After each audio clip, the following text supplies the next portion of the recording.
Hello दोस्तों, welcome back to our channel. तो जैसा कि हमने लास्ट वीडियो में फंक्शनल इंटरफेस देखा था, वो इंटरफेस जिसके पास सिर्फ एक ही एब्स्ट्रैक्ट मेथड होता है वो फंक्शनल इंटरफेस होता है। और ये कंपाइलर को बताने के लिए कि ये फंक्शनल इंटरफेस की तरह ही बिहेव करे, एक एनोटेशन है जो जावा 8 ने प्रोवाइड किया है। फंक्शनल इंटरफेस, जब भी उस एनोटेशन को हम अप्लाई कराएंगे एक इंटरफेस पे, तो वो कंपाइल टाइम पे हमें इशू देने लगेगा अगर एक से ज़्यादा मेथड, एब्स्ट्रैक्ट मेथड हमने इंटरफेस में ऐड किए। तो ये मेक श्योर करता है कि एक से ज़्यादा एब्स्ट्रैक्ट मेथड उसके पास ना हो, कंपाइलर को ये इंडिकेट करता है। अब हम इस वीडियो में देखने वाले हैं डिफ़ॉल्ट मेथड्स और स्टैटिक मेथड्स इंटरफेस के अंदर। अब हमें डिफ़ॉल्ट मेथड्स, अब हमारे पास एक फीचर है कि हम लोग इंटरफेस के अंदर डिफ़ॉल्ट मेथड्स भी रख सकते हैं। और कितने डिफ़ॉल्ट मेथड्स और स्टैटिक मेथड्स हो सकते हैं? N number of default and static methods हो सकते हैं एक इंटरफेस के अंदर। जितने चाहें उतने हम इंटरफेसेस के एक इंटरफेस के अंदर डिफ़ॉल्ट और स्टैटिक मेथड रख सकते हैं। अब पहले ये समझते हैं डिफ़ॉल्ट मेथड्स और स्टैटिक मेथड्स की ज़रूरत क्यों पड़ी इंटरफेस के अंदर। अगर आप सोचो, जावा किस चीज़ के लिए फेमस है कि बैकवर्ड कंपैटिबिलिटी। अगर आप देखते होगे जावा के लिए भी सिचुएशन ऐसी है कि मेरा एक एग्जिस्टिंग कोड है और उस कोड में मुझे एक नया मेथड ऐड करना है। अब नया मेथड जब ऐड करना है तो हमें, अगर मैं एक एग्जांपल लेता हूँ, मेरे पास एक इंटरफेस है। ये इंटरफेस के पास एक एक एब्स्ट्रैक्ट मेथड है ऑलरेडी, और इसकी क्लासेस हैं, कुछ क्लासेस हैं इम्प्लीमेंटेड MPL1 जो कि इम्प्लीमेंट कर रहा है को। ऐसे ही हमारे पास एक से ज़्यादा क्लासेस हैं। अब होता क्या है, जब भी अब क्योंकि इसने इसको इम्प्लीमेंट करा हुआ है तो इसके पास एक ओवरराइडेड प्रिंट मेथड। मैं चाहता हूँ इसके पास एक नया मेथड ऐड करूँ, let's suppose result result method add करूँ। तो अब जब भी ऐसा सिचुएशन हमें करनी होती थी, उस केस में हमें क्या करना होता, इससे हमें उनको मॉडिफाई करना होता था और उस मेथड को भी ओवरराइड करना पड़ता था। तो इस सिचुएशन से बचने के लिए कि ऐसी कोई सिचुएशन आती है और मुझे एक नया मेथड ऐड करना है इन इंटरफेस, तो हमें बैकवर्ड कंपैटिबिलिटी है वो भी प्रोवाइड करानी है और एग्जिस्टिंग क्लासेस का कोड भी नहीं छेड़ना है। तो उस सिचुएशन के लिए हम यहाँ पे इंस्टेड ऑफ दिस हम डिफ़ॉल्ट मेथड यहाँ डिक्लेयर कर सकते हैं, डिफ़ॉल्ट रिजल्ट। अब इसकी हम यहाँ पे मेथड बॉडी भी दे सकते हैं, राइट। अब इसको प्रोग्रामिंग में समझते हैं पहले कि कैसे इसको इम्प्लीमेंट करा जा सकता है और कैसे कॉल कर सकते हैं, वो समझते हैं। जैसा कि हमने लास्ट वीडियो में देखा था, हमने एक इंटरफेस बनाया था। सपोज मैंने माई फंक्शन करके एक इंटरफेस बनाया हुआ है और उसकी कुछ इम्प्लीमेंटेशन क्लासेस भी बना लेता हूँ मैं। अब इसके अंदर मैं इन मेथड भी डिक्लेयर कर देता हूँ जिससे कि कॉल कराएंगे ये चीज़ें। अब बेसिक एक नया मेथड ऐड करूं, अभी तक क्या होता था, अगर मैं यहाँ पे void result करके एक मेथड ऐड कर दूं तो यहाँ पे एरर देने लगेगा और बोलेगा हमें मेथड ओवरराइड करो। यहाँ हमें मेथड ओवरराइड करना ही पड़ता था, सेम यहाँ पे भी। तो इस केस में अगर आप देखोगे तो हमें क्या करना पड़ा, हमें दोनों क्लासेस को फिर से मॉडिफाई करना पड़ा।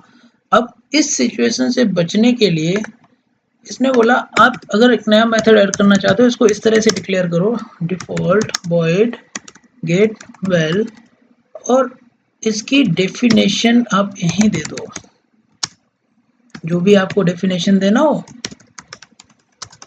पड़ा कुछ नहीं मॉडिफिकेशन करना पड़ा और बाय डिफ़ॉल्ट में ये मेथड यहाँ पे हर एक क्लास में ऑलरेडी डिराइव्ड होके आ गया, जो कि एक बेसिक रूल है। क्योंकि फंक्शन किसी भी इंटरफेस के अंदर जो मेथड्स होते हैं बाय डिफ़ॉल्ट में वो क्या होते हैं, एक्सेस मॉडिफायर उनका क्या होता है, पब्लिक होता है, तो ऑटोमेटिकली इसके पास आ जाएंगे।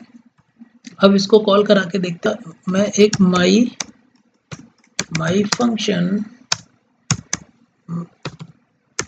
v1 न्यू ऑब्जेक्ट बनाया मैंने obj1 dot get val, a method इसके पास ऑलरेडी पड़ा हुआ है।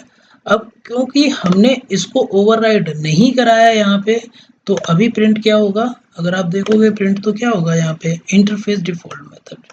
सी, अब मैं चाहता हूं कि इसको ओवरराइड करूं मैं यहाँ पे, ठीक है। तो अब अगर मैं यहाँ पे इसको ओवरराइड कर लूंगा,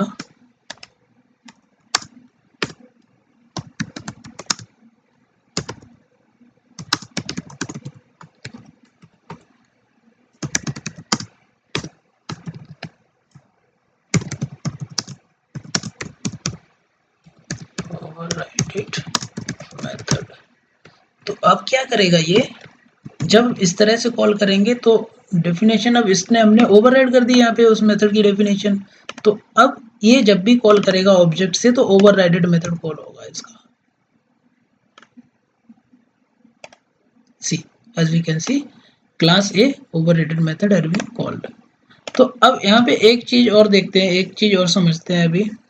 लेट्स, मेरे पास दो इंटरफेस है, फंक्शन से मतलब इंटरफेस। अब हम एक केस समझते हैं कि सपोज मेरे पास एक से ज़्यादा इंटरफेसेस हैं। Let's suppose interface A and interface B, and दोनों इंटरफेस के पास both interfaces having same method. इस केस में क्या होगा, तो इस केस में अगर डिराइव्ड क्लास, एक जो कोई इम्प्लीमेंटेड क्लास होगी, लेट्स सपोज क्लास सी ने इम्प्लीमेंट करा हुआ है ए एंड बी को, तो उस केस में क्या होगा, ये क्लास सी को क्या करना होगा। तो इस केस में जब भी ऐसी कोई सिचुएशन आती है तो कंपाइल टाइम पे ही हमें एक एरर आ जाती है और बोलता है कि कोई सा एक डिफॉल्ट मेथड इसमें ओवरराइड कर लो आप, जिससे कि सी क्लास को प्रॉब्लम ना हो कि कौन सा मेथड रन टाइम पे जब कॉल करा जाएगा इंटरफेस का तो कौन सा मेथड कॉल करेगा। तो इसलिए मेक श्योर करो आप कि ओवरराइड कर लो डिफॉल्ट मेथड को। उसको प्रोग्रामिंग के थ्रू देखते हैं कैसे करते हैं इसमें। लेट्स सपोज मेरे पास एक इंटरफेस ऑलरेडी पड़ा हुआ है माई फंक्शन, एक और इंटरफेस बना लेता हूँ मैं नया, जिसका नाम रख दिया मैंने माई फंक्शन 1, और इसके पास भी मैंने यही सेम मेथड डाल दिया, करेक्ट। अब मैंने क्या किया, ये एक क्लास जो मैंने बनाई थी, एक और नई क्लास बना लेता हूँ मैं।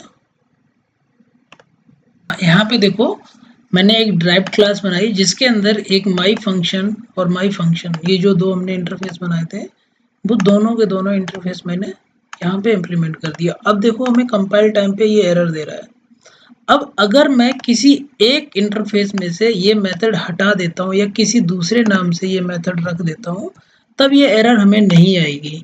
ये एरर कब आएगी, जब हमारे दोनों इंटरफेस के पास किन्हीं एक से ज़्यादा इंटरफेसेस के पास जब सेम नाम के मेथड होंगे तब हमें एरर आएगी और बोलेगा कि कोई एक मेथड ओवरराइड कर लो। तो मैंने लेट्स सपोज अभी इस मेथड को ओवरराइड कर लिया और यहाँ पे बोल दिया सिस आउट करा दिया। सिस आउट के केस में मैंने बोल दिया क्लास मेथड, करेक्ट। अब मैंने इसके अंदर मेन मेथड बनाया, मेन मेथड के अंदर सिंपल मैनुअलिटी फेस इक्वल्स टू न्यू, ये ऑब्जेक्ट बना दिया। अब ऑब्जेक्ट में कैसे बना सकता था, फंक्शन के थ्रू भी बना सकता था यहाँ से, करेक्ट है। अब मैं obj डॉट गेट वेल करूंगा जब मेथड, तो ऐसा नहीं कि ये माई फंक्शन इंटरफेस का मेथड कॉल होगा, ये मेथड हमेशा यही कॉल होगा, करेक्ट। देखते हैं आउटपुट, सी क्लास मेथड। अब अगर मान लो मुझे एक ऐसी सिचुएशन आई कि मुझे इंटरफेस माई फंक्शन 1 का ही मेथड कॉल करना है, मुझे ओवरराइडेड मेथड नहीं करना है कॉल, तो उस केस के लिए हम क्या यूज करेंगे, माई function 1 dot super dot gate, super keyword के साथ हम किसी भी इंटरफेस का डिफॉल्ट मेथड भी कॉल करा सकते हैं इन डिराइव्ड क्लास, ठीक है। Interface 1 default method. तो आज के लिए इतना ही, और बाकी हम अगले वीडियो में देखेंगे कि डिफॉल्ट मेथड्स और स्टैटिक मेथड्स में क्या डिफरेंस है और क्यों स्टैटिक मेथड अपनी जगह पे सही है और क्यों डिफॉल्ट मेथड अपनी जगह पे सही है। उसके बाद फिर हम फर्दर लैम्डा एक्सप्रेशन पे मूव करेंगे।